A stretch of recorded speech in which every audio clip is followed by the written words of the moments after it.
श्री शिवाय नमस्तुभ्यम। दोस्तों, स्वागत है भक्ति साधना में। देखिए, पूज्य गुरु जी कहते हैं कि आपके जीवन में संकट बहुत ज़्यादा हो, रोग बीमारियां आपको ज़्यादा घेरे हुए हों, धन प्राप्ति के रास्ते नज़र ना आ रहे हों, तो आपको चतुर्थी की विशेष तिथि में एक शमी पत्र शिवलिंग के ऊपर समर्पित कर देना चाहिए। पूज्य गुरु जी कहते हैं कि अगर कोई व्यक्ति शमी पत्र शिवलिंग के ऊपर समर्पित कर देता है, वो भी चतुर्थी की तिथि में, तो उसके जीवन में कभी भी धन की कमी नहीं होती है। उसके शरीर से सारे रोग बीमारियां समाप्त हो जाती हैं। और अगर उसके जीवन में कभी भी किसी प्रकार के संकट परेशानियां चल रही हैं, तो महादेव की कृपा से सभी समाप्त हो जाती हैं। चतुर्थी की तिथि हमारे लिए बहुत ही खास होती है। चतुर्थी की तिथि भगवान गणेश को समर्पित होती है और भगवान गणेश को विघ्नहर्ता के रूप में जाना जाता है। यानी हमारे जीवन में जो भी विघ्न हैं, जो भी संकट हैं, वो सारे हरने के लिए भगवान गणेश को सर्वप्रथम पुकारा जाता है।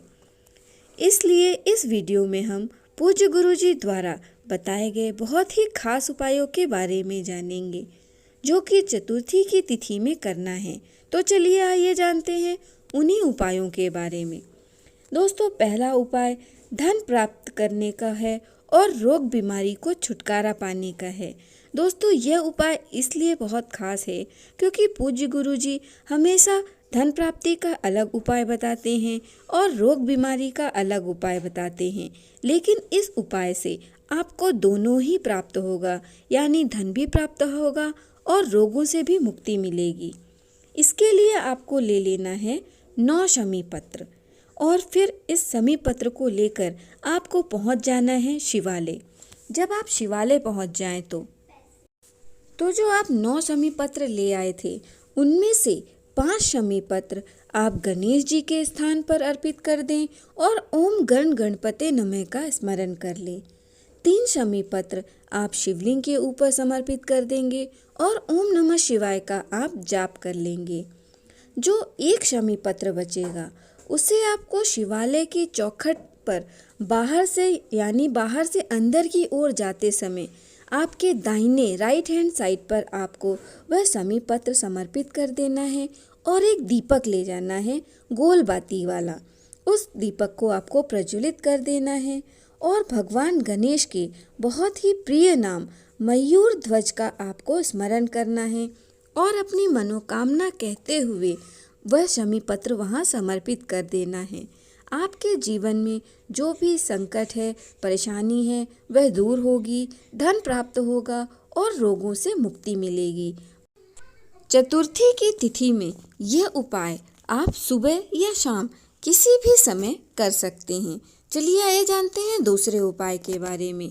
यह उपाय उन लोगों को करना है जिनकी कोई विशेष मनोकामना है और वह परिपूर्ण नहीं हो पा रही है।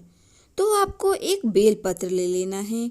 बेलपत्र कहीं से भी खंडित ना हो और साथ ही साथ एक तांबे के लोटे में आपको शुद्ध जल ले लेना है अपने घर के किचन से। और फिर आपको चंदन ले लेना है। चंदन आप पीला, लाल, सफ़ेद कोई भी चंदन आपके पास हो वह चंदन ले सकते हैं।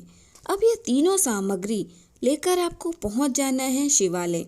आप जो चंदन लेके गए थे उसमें थोड़ा सा जल मिलाकर उसका ले तैयार कर लें। उसके बाद जो आपने 1 लोटा जल लिया है उसे आप शिवलिंग के ऊपर समर्पित करते जाएं और ओम नमः शिवाय का आप जाप करते जाएं। उसके बाद जो बेलपत्र है, बेलपत्र की चिकनी साइड पर जो बड़ी पत्ती होती है उसमें आपको उस चंदन की एक बिंदी लगा देनी है। चाहे तो आप तीनों पत्तों पर बिंदी लगा सकते हैं और विश्वकर्मेश्वर महादेव से आपको प्रार्थना करनी है। उस बेलपत्र को आप अपने हाथ में रख लेंगे और आपकी जो भी विशेष मनोकामना हो, चाहे नौकरी से संबंधित हो, व्यापार से संबंधित हो, शादी विवाह से संबंधित हो, मकान जायदाद से संबंधित हो, वह मनोकामना करते हुए विश्वकर्मेश्वर महादेव का स्मरण करते हुए उस बेलपत्र को आपको चतुर्थी की तिथि पर शिवलिंग के ऊपर समर्पित कर देना है। भगवान गणेश की कृपा से और महादेव की कृपा से आपकी मनोकामना बहुत ही जल्द परिपूर्ण हो जाएगी। तीसरा उपाय को करने से आपके जीवन में जो भी संकट है, विघ्न है, वह समाप्त होंगे। इसके लिए आपको 7 लौंग ले लेनी है। लौंग आपको फूल वाली लेनी है और 1 चुटकी काली मिर्च ले लेनी है और 1 चुटकी काले तिल के दाने ले लेने हैं। अब ये तीनों सामग्री लेकर आपको पहुंच जाना है शिवालय। इसके लिए आपको कोई 1 लोटा जल लेके जाने की आवश्यकता नहीं है। यह उपाय आपको हफ्ते में केवल 1 बार करना है। अब जब आप शिवालय की चौखट में पहुंच जाएं, तो वहां पर आप ये अपनी तीनों सामग्री समर्पित कर देंगे और आपके जीवन में जो भी संकट हैं, विघ्न हैं, उनको समाप्त करने के लिए महादेव से प्रार्थना करेंगे। पूज्य गुरु जी कहते हैं कि कोई भी व्यक्ति अगर हफ्ते में 1 बार यह उपाय कर लेता है तो उसके जीवन से सभी संकट, सभी विघ्न समाप्त हो जाते हैं और महादेव की सदैव उस पर कृपा बनी रहती है। महादेव उसको उसके हर कार्य में सफलता की प्राप्ति करवाते हैं। दोस्तों, अगर मेरे द्वारा बताई गई जानकारी अगर आपको अच्छी लगी हो तो वीडियो को लाइक करें, चैनल को सब्सक्राइब करें, कमेंट में हर हर महादेव लिखें।